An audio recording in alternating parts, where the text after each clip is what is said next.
Hello students, अब हम बात करते हैं नए टॉपिक की। और जो हमारे पास जो नया टॉपिक है वो है मुक्त इलेक्ट्रॉनों का अपवाह वेग या अपवहन वेग। बेटा इससे पहले हमने विश्रांति काल के बारे में पढ़ा, उससे पहले हमने माध्य मुक्त पथ पढ़ा। तो अब पढ़ेंगे मुक्त इलेक्ट्रॉनों का अपवाह वेग या अपवहन वेग।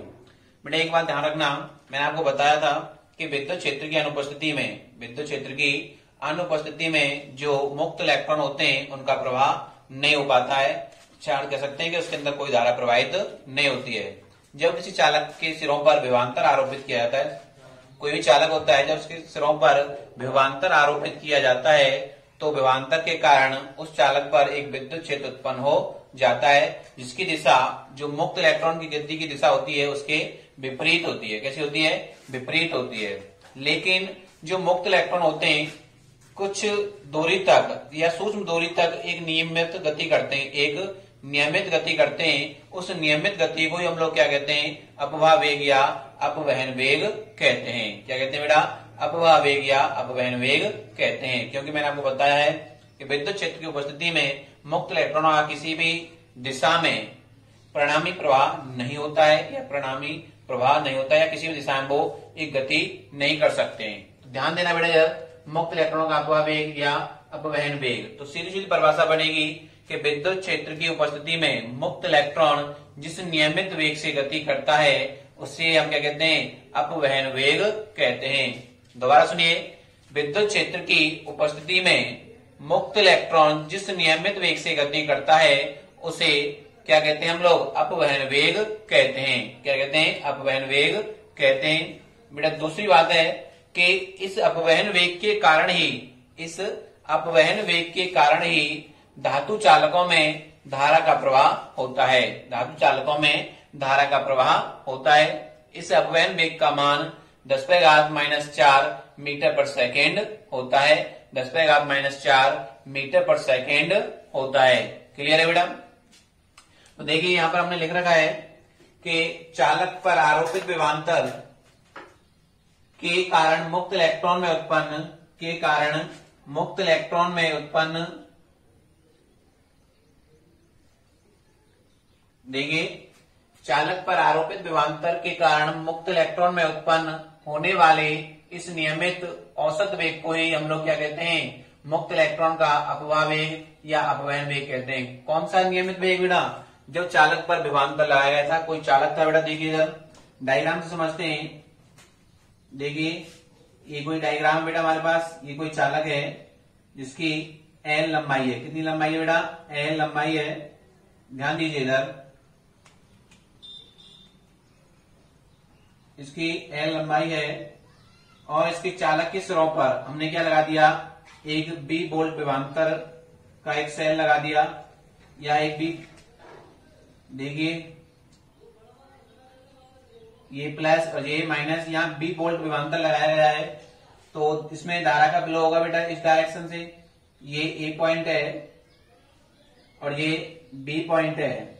समझना बेटा, जब इस पर विद्युत धारा नहीं जा रही है तो आप कह सकते हैं धारा 0 है बेटा, मतलब इस पर कोई विभवांतर नहीं लगाया गया है। तो इसके अंदर जो मुक्त इलेक्ट्रॉन है, इस चालक के अंदर जो मुक्त इलेक्ट्रॉन है, ये वाले मुक्त इलेक्ट्रॉन, इनका नेट प्रवाह नहीं होता है। आई मीन कह सकते हैं ये किसी भी दिशा में गति कर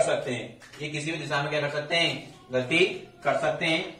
लेकिन जब इन पर धारा या B विभवांतर लगाया जाता है इस चालक के सिरों पर, जब B वोल्ट विभवांतर लगाएंगे, अब में धारा फ्लो करेंगे इस चालक के अंदर, तो बेटा इस चालक पर एक विद्युत क्षेत्र उत्पन्न हो जाता है। क्या उत्पन्न हो जाता है? एक विद्युत क्षेत्र उत्पन्न हो जाता है जिसमें मुक्त इलेक्ट्रॉन क्या कह सकते हैं? ऋण आवेशित इलेक्ट्रॉन इस आरोपित विद्युत क्षेत्र की दिशा के विपरीत दिशा में एक नियमित गति करता है। क्या करता है? एक नियमित गति करता है। इस विद्युत क्षेत्र की दिशा के विपरीत एक नियमित गति करेगा बेटा, इस डायरेक्शन में गति करेगा।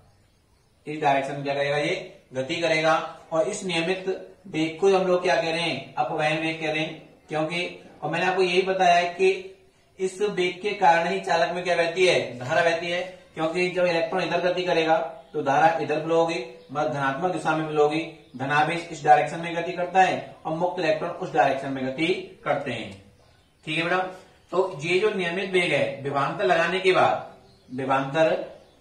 के बाद ये जो इलेक्ट्रॉन के अंदर जो वेग उत्पन्न हो रहा है उसी को हम लोग क्या कह रहे हैं, अपवहन वेग कह रहे हैं। क्या कह रहे हैं बेटा उसको, अपवहन वेग कह रहे हैं। क्या कह रहे हैं उसको, अपवहन वेग कह रहे हैं।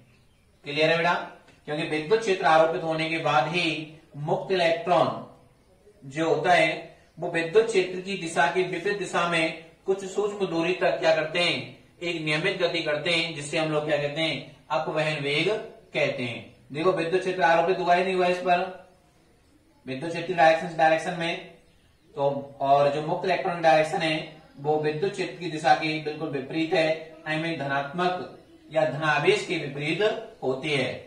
बेटा इसे किससे व्यक्त करते हैं, डीडी से व्यक्त करते हैं। किससे व्यक्त करते हैं, डीडी से व्यक्त किया जाता है धारक नाम, जिसका मान लगभग कितना होता है, 10⁻⁴ कितना होता है, 10⁻⁴ मीटर पर सेकेंड होता है। तो सिंपल सी परिभाषा है, विद्युत क्षेत्र में या विद्युत क्षेत्र की उपस्थिति में मुक्त इलेक्ट्रॉन जिस नियमित वेग से गति करते हैं उसे हम लोग क्या कहते हैं, अपवहन वेग या अपवाह वेग कहते हैं। क्या कहते हैं, अपवहन वेग या अपवाह वेग कहते हैं। क्लियर है बेटा, इसे किससे व्यक्त किया जा रहा है, बीडी से व्यक्त किया जा रहा है, जिसका मान कितना है, 10⁻⁴ मीटर पर सेकंड है। दूसरी बात मैंने आपको बताया कि चालकों में धारा का प्रवाह किसके कारण हो रहा है, मुक्त इलेक्ट्रॉनों के अपवहन वेग के कारण ही हो रहा है। किसी कारण हो रहा है, मुक्त इलेक्ट्रॉनों के अपवहन वेग के कारण ही क्या होता है, चालक में धारा प्रवाह होता है। अगर चालक के सिरों पर विद्युत क्षेत्र नहीं लग रहा है या विभवांतर नहीं लग रहा है तो उसमें चालक के अंदर आवेश का नेट प्रवाह नहीं होगा। मैंने पिछले वीडियो लेक्चर में जब विद्युत धारा आपको पढ़ाई थी, मैंने आपको बताया था कि हमेशा जो गति करने वाले इलेक्ट्रॉन है वो धारा का प्रवाह नहीं कर सकते हैं। उसके लिए कारण है कि चालक के अंदर उपस्थित मुक्त इलेक्ट्रॉनों का नेट प्रवाह होना चाहिए। क्या होना चाहिए, चालक के अंदर उपस्थित मुक्त इलेक्ट्रॉनों का नेट प्रवाह होना चाहिए, तभी क्या होगी, चालक के अंदर धारा प्रवाहित होगी, अन्यथा नहीं होगी। क्लियर है, तो नेट प्रवाह जब चालक के सिरों पर हम लोग विभवांतर लगाते हैं तो चालक के अंदर जो मुक्त इलेक्ट्रॉन होते हैं उनके अंदर एक वेग उत्पन्न होता है जिसे हम कहते हैं अपवहन वेग। उसके कारण ही क्या होता है, धारा का प्रवाह होता है। चालक के सिरों पर आप लोग विभवांतर लगाएंगे, विभवांतर लगाने से चालक के अंदर एक विद्युत क्षेत्र उत्पन्न होता है।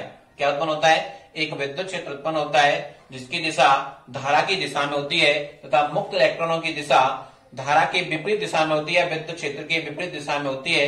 कुछ दूरी तक वो कैसी होती है, नियमित होती है, और उस नियमित गति को हम लोग क्या कहते हैं, अपवहन वेग या अपवाह वेग कहते हैं। तो बेटा देखिए, इस नियमित वेग के कारण ही चालक के भीतर किसी भी स्थान पर नेट प्रवाह होता है। इस नियमित वेग के कारण ही, कौन से कारण, जो अपवहन वेग उत्पन्न हो रहा है उसके कारण ही चालक के अंदर आवेश का प्रवाह, नेट प्रवाह होता है। उस नेट प्रवाह के कारण ही चालक के अंदर क्या बहती है, धारा प्रवाहित होती है। तो बेटा ये डायग्राम समझ लीजिए, इस पर बी वोल्ट विभवांतर लगाया गया तो यहाँ से मुक्त इलेक्ट्रॉन जनरेट होंगे, ठीक है बेटा, और धारा इधर फ्लो होगी। हम यहाँ पे लिख सकते हैं धारा की दिशा लिखेंगे तो धारा की दिशा भी इस डायरेक्शन में आएगी, धारा की दिशा उसकी डायरेक्शन भी यही होगी बेटा। क्लियर है बेटा, तो ये क्या हो गया, मुक्त इलेक्ट्रॉनों का अपवाह वेग या अपवहन वेग। अब हम बात करते हैं मुक्त इलेक्ट्रॉनों के अपवहन वेग के लिए सूत्र। तो बड़ा नया टॉपिक है हमारे पास, देखिए इधर, इसे देख लीजिए बेटा सभी, इसका स्क्रीनशॉट ले लीजिए।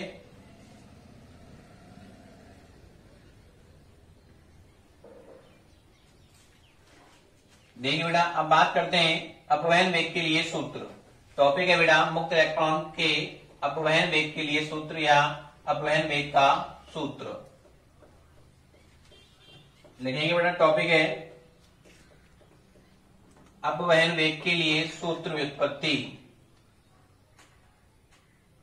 अपवहन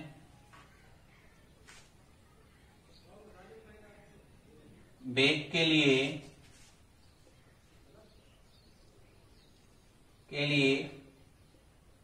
सूत्र। अपवहन वेग के लिए बेटा हमें क्या निकालना है, फॉर्मूला निकालना है। अपवहन वेग का फॉर्मूला निकालना है बेटा। देखिए बेटा इधर कैसे सूत्र ज्ञात किया जाएगा। मान लीजिए कोई भी चालक है बेटा, उसके अंदर एन मुक्त इलेक्ट्रॉन है। क्या है? एन मुक्त इलेक्ट्रॉन है तथा उनका विश्रांति काल कितना है? टाउ है। कितना है? टाउ। ठीक है बेटा। तथा उनका जो ऊष्मीय वेग है, उनका जो ऊष्मीय वेग है वो u1 u2 dot dot dot un है।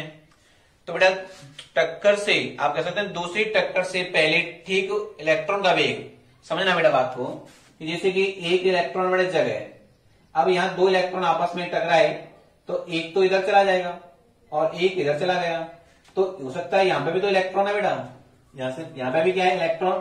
तो ये इससे टकराएगा, तो इससे टकराने से पहले उसका जो वेग है, उसका जो वेग है तो वो कितना आएगा बेटा?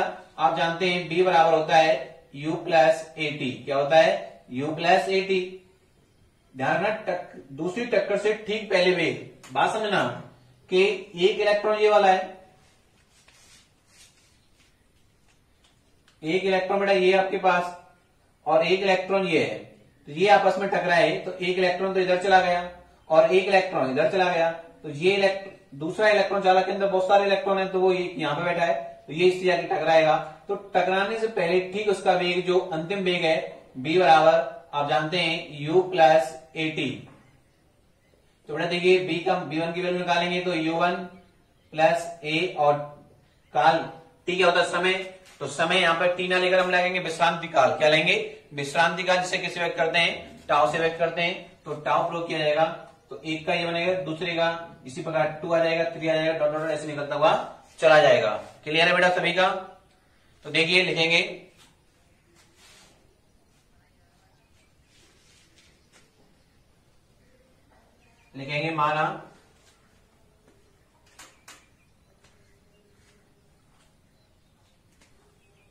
माना किसी चालक में n मुक्त इलेक्ट्रॉन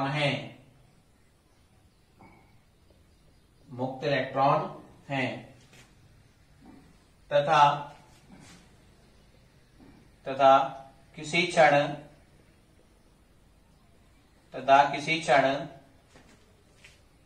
इनका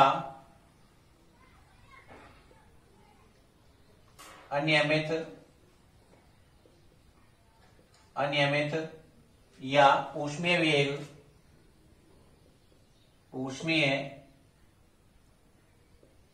वेग क्रमशः u1 u2 u3 dot dot dot un है तथा इन इलेक्ट्रॉनों का विश्रांति काल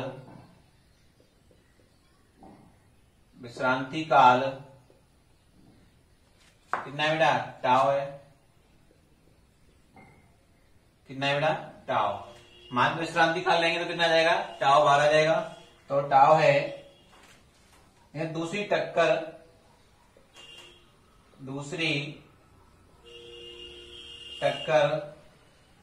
होने से ठीक पहले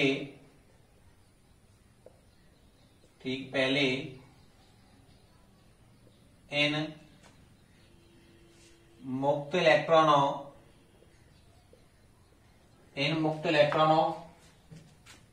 का वेग क्रमशः बेटा देखिए कितना आएगा? u1 plus a tau, u2 plus a tau और u3 plus a tau dot dot dot. बेटा a क्या है? यहाँ पर त्वरण है, एक्सेलरेशन है। क्या है? एक्सेलरेशन। क्योंकि जब विद्युत क्षेत्र आरोपित किया जाएगा तो इलेक्ट्रॉन के अंदर एक त्वरण उत्पन्न हो जाता है। क्या उत्पन्न हो जाता है? एक त्वरण उत्पन्न हो जाता है। तो dot dot dot un plus a tau n है। देखेंगे बेटा n मुक्त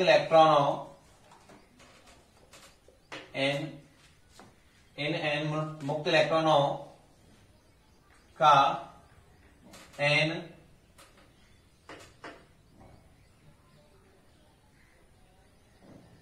n मुक्त इलेक्ट्रॉनों का अपवहन वेग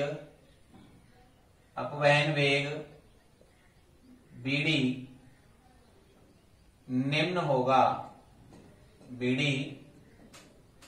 होगा। देखिए बेटा, मैं रिपीट कर रहा हूं। माना किसी चालक में n मुक्त इलेक्ट्रॉन है तथा किसी क्षण इनका अनियमित वेग या ऊष्मीय वेग क्रमशः U1, U2 UN है। इन मुक्त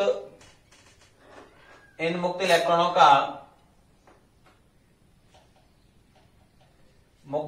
का विश्रांति काल टाउ है तथा दूसरी टक्कर होने से ठीक पहले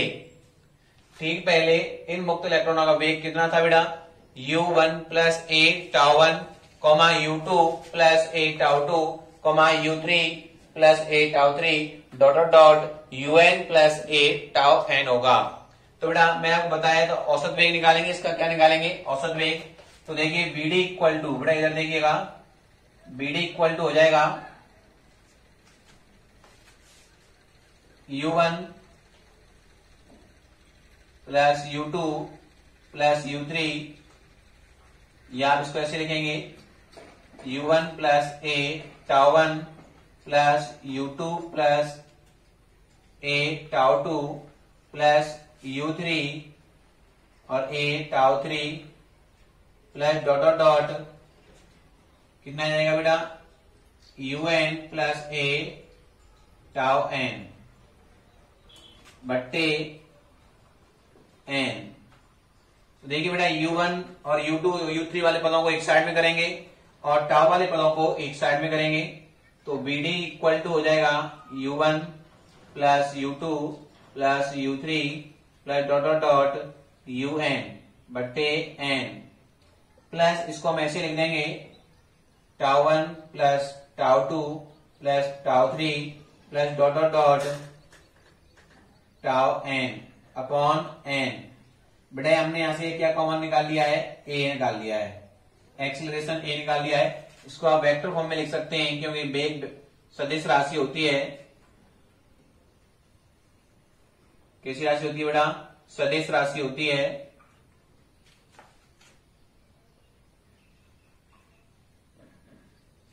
तो इसको वेक्टर फॉर्म में लिखा हमने बेटा इसको,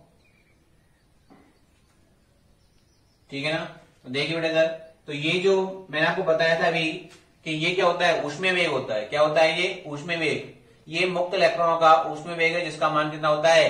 0 होता है। क्या होता है? 0। अभी थोड़ी देर पहले बताया था मैंने, लिख देंगे मुक्त इलेक्ट्रॉनों का ऊष्मीय वेग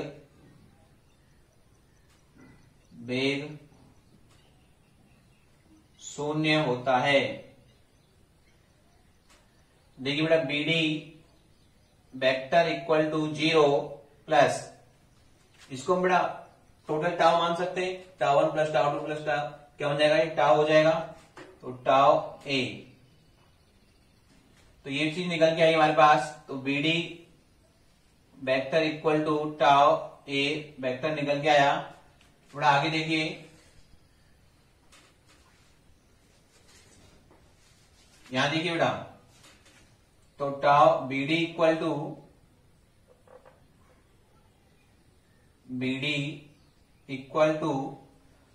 टाउ। अब बेटा ए क्या होता है? त्वरण होता है, और त्वरण आप जानते हैं किसके इक्वल होता है? F अपॉन m के इक्वल होता है। लिखेंगे यहां a vector equal to F vector upon m, ठीक है बेटा। तो लिख देंगे F अपॉन m हो जाएगा। अब ध्यान दीजिए बेटा, F क्या होता है? विद्युत बल है। F क्या है? विद्युत बल। किस पर लग रहा है? इलेक्ट्रॉन पर। किस पर लग रहा है? इलेक्ट्रॉन पर। तो इलेक्ट्रॉन पर लगने वाला विद्युत बल कितना होता है? F बराबर QE। क्या होता है? QE। Q क्या है? आवेश। आवेश किसका लिया जा रहा है? इलेक्ट्रॉन का। तो बात यहां पर हम ऐसे भी लिख सकते हैं कि F vector equal to minus का EE। QE हो गया, Q की जगह क्या आ गया? आवेश आ गया, इलेक्ट्रॉन आ गया, E विद्युत क्षेत्र होता है। तो BD इक्वल टू टाउ। अब बेटा इसकी जो वैल्यू है वो हो जाएगी m, और क्वेश्चन हो जाएगा माइनस का EE। ठीक है बेटा, तो ये आ गया अपने पास। तो बी डी इक्वल टू, देखिए बेटा इसको हम इसको ऐसे लिख सकते हैं, माइनस टाउ अपॉन एम और ई ई। ये इलेक्ट्रॉन की बात कर रहे हैं बेटा हम लोग यहाँ पर। यहां देखिएगा इसका हमें मॉड लेना है, पॉजिटिव चाहिए हमें, तो इसको हम लिख देंगे टाउ एम ई टाउ और कोष्टक में लिख देंगे इसको, इसका मॉड लगा देंगे माइनस ई वेक्टर। तो ये हमें वैल्यू पॉजिटिव मिल जाएगी बेटा, मॉड के रूप में लिखेंगे तो इसको, तो ये वैल्यू जो निकल के आएगी वो आएगी ई ई टाउ अपॉन एम। ये क्या आ गया बेटा, अनुगमन वेग का या अपवहन वेग का क्या आ गया, सूत्र निकल के आ गया। कितना निकल के आया बेटा, B D equal to E E tau upon M. कितना निकल के आया बेटा, ई क्या है, विद्युत क्षेत्र है, और ई इलेक्ट्रॉन है, आवेश है, एम क्या है उसका द्रव्यमान, क्या है द्रव्यमान, और टाउ क्या है विश्रांति काल।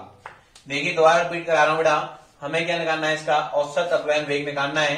तो u1 प्लस ए टाउ 1 प्लस u2 प्लस ए टाउ 2 प्लस u3 ए टाउ 3 डॉट डॉट un तक चलता जाएगा अपॉन एम। बेटा u वाले पद हमने एक साइड में कर लिए और a वाले और टाउ वाले पद एक साइड में कर लिए। इसमें से क्या कॉमन आ रहा है, a कॉमन आ रहा है। अब बेटा ये वाला जो फैक्टर है, समझना बेटा इसको, ये वाला जो फैक्टर है, ये वाला पूरा फैक्टर जो है, ये क्या है, ऊष्मीय वेग है। क्या है ये, ऊष्मीय वेग। क्या है, ऊष्मीय वेग है। तो बेटा इसका ऊष्मीय वेग का जो आप वैल्यू जानते हैं वो कितना होता है, 0 होता है। तो हमने इसकी जगह क्या रख दिया, 0, और इसको टोटल हमने क्या मान लिया, टाउ के इक्वल मान लिया। सपोज करिए यहाँ टोटल विश्रांति काल हमने क्या मान लिया है, टाउ मान लिया बेटा। इस वाले पूरे फैक्टर को हमने क्या मान लिया, इसको टाउ मान लिया पूरे को, तो टाउ ए आ गया। तो बी डी इक्वल टू कितना आया, टाउ ए आया। ए क्या है बेटा, त्वरण है। क्या है, त्वरण। और त्वरण की जो वैल्यू होती है वो होती है एफ अपॉन एम होती है, और एफ जो होता है वो विद्युत बल होता है, उसे हम लिखते हैं बराबर क्यू ई। तो इसकी वैल्यू उठा के हमने यहां रख दी। अब ये माइनस आगे ले लिया, इसका हमने धनात्मक वैल्यू लेनी है तो उसका क्या लेंगे, मॉड लेंगे।